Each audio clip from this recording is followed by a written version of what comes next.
Welcome to this explainer. Today, we're diving straight into the complex, unprecedented, and honestly deeply fascinating life of the king of pop, Michael Jackson. Using facts drawn directly from our sources, we're going to map out how a kid from a working-class family in Gary, Indiana became, well, actually scratch that, he didn't just become a pop star, he became a one-man international conglomerate, a global cultural icon, and eventually a highly polarizing public figure. Okay, so here's our roadmap for today. 1. Origins and the Jackson 5. 2. Solo superstardom and dance. 3. A legacy of philanthropy. 4. Controversies and legal battles. And finally, 5. The final years and legacy. We're going to cover his massive artistic triumphs and his severe personal complexities, right up to the impact of the massive 2026 biographical film. Let's get right into it. Section 1. Origins and the Jackson 5. We start in Gary, Indiana, where this incredible musical prodigy emerged from a very crowded, working-class household. If we trace his early years, it moves incredibly fast. Born in 1958, the eighth of 10 children. By 1964, he's already joining the family band. Initially, he's just playing congas and the tambourine, but his raw talent was so undeniable that he quickly became the lead singer. They grinded through the Midwestern Chitlin circuit, absolutely crushed Amateur Night at the Apollo Theater, and by '68, they had their first release. Literally a year later, boom, Motown national television debut, and they are instant superstars. But, we really have to look at the whole picture here. Well, he had this prodigious childhood defined by overwhelming musical gifts. It was heavily shadowed by grueling rehearsals and an incredibly strict, abusive upbringing. Jackson later revealed his youth was shaped by intense physical discipline from his father, Joe, who would literally sit with a belt during rehearsals to punish any mistakes. It's this profound duality, extraordinary public success completely entangled with private childhood trauma. Section 2. Solo superstardom and dance. Moving into his adult career, Jackson didn't just drop music, he caused a global cultural paradigm shift.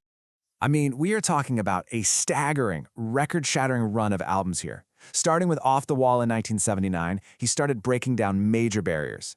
Then 1982's Thriller drops. Co-produced with Quincy Jones, it absolutely shatters records to become the highest-selling album of all time, pulling in 8 Grammys in a single night. And then Bad in 1987 produces a completely unprecedented 5 #1 singles on the Billboard Hot 100. He was just totally dominating the globe. But it wasn't just the vocals, right? He totally transformed visual performance. And that brings up a really fascinating question. How exactly did a street dance turn into the world-famous moonwalk? Well, it happened on March 25, 1983 at the Motown 25 television special. He performs Billie Jean, debuts this signature move, and leaves the audience entirely mesmerized. But there's a really important distinction here. Before it was the moonwalk, it was known as the backslide. It was a precise, mechanized technique from street dance culture. Jackson basically took this popping technique, rebranded it with this awesome space-age name, and executed it with such incredible showmanship that it changed pop choreography forever. And, as highlighted by Tone Talawega, the choreographer for the 2026 biopic who actually worked closely with Jackson, this move has deep roots. It's part of a massive lineage of black dance innovation. Jackson learned this illusionary movement from West Coast dance pioneers like the Electric Boogaloos before engineering it for maximum visual impact on the global stage. Section 3. A legacy of philanthropy. Parallel to his reign in music was a massive humanitarian effort that pretty much set the modern standard for celebrity charity. Let this amount sink in for a second. $500 million. $500 million. That is the estimated amount Jackson donated to charity throughout his lifetime, aiding underprivileged youth, HIV and AIDS research, and global disaster relief. And that's not even accounting for inflation. And the spread of that impact is just wild. 39. That's the number of different charitable organizations he supported.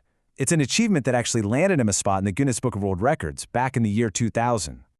The philanthropic footprint here is just monumental. We're talking about airlifting 60,000 doses of vaccines to the Republic of Georgia, directly pleading with the Clinton administration for HIV and AIDS funding, and establishing his own Heal the World Foundation in 1992. He even donated the royalties from the Dangerous World Tour, and was nominated for the Nobel Peace Prize twice, in '98 and 2003. Section 4. Controversies and legal battles. Now, from the mid-1990s onward, Jackson's life came under really intense public scrutiny. We're going to impartially examine the severe legal challenges that followed, relying strictly on the historical and legal facts. Sticking strictly to the facts of the 1993 allegations, Jackson was accused of child sexual abuse. His Neverland Ranch was raided by authorities, but no corroborating physical evidence was found. Jackson vehemently maintained his innocence, arguing that a prolonged civil trial would violate his rights. In the end, the civil matter was settled out of court for over $15 million, and without any physical evidence, prosecutors never filed criminal charges. However, things escalated in 2003, when a highly controversial documentary led to new allegations and his arrest.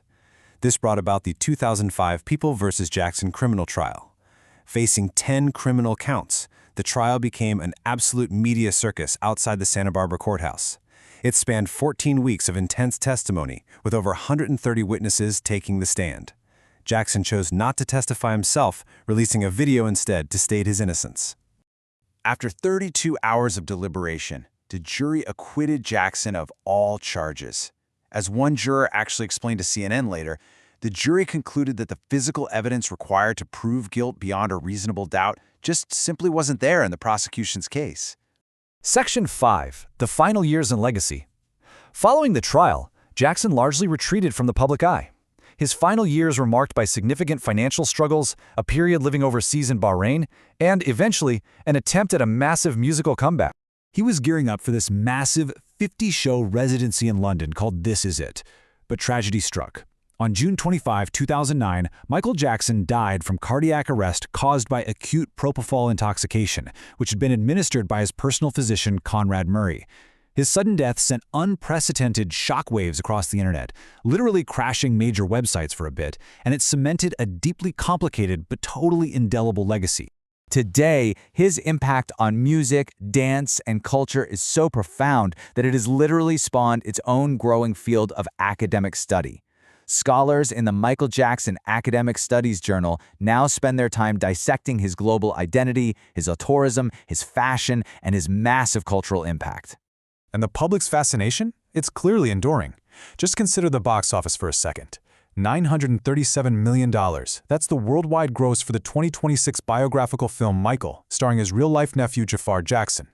Even with some critics debating how the film handled his life story, it became the second highest-grossing biographical film ever. His cultural gravity is still incredibly strong. So, here's the crucial point and what we really want to leave you with. We've walked through his prodigious beginnings, his unparalleled record sales, his massive philanthropic milestones, and the heavy legal controversies that shadowed his later life. With a legacy that spans revolutionary pop culture achievements and incredibly polarizing personal chapters, what is your ultimate takeaway?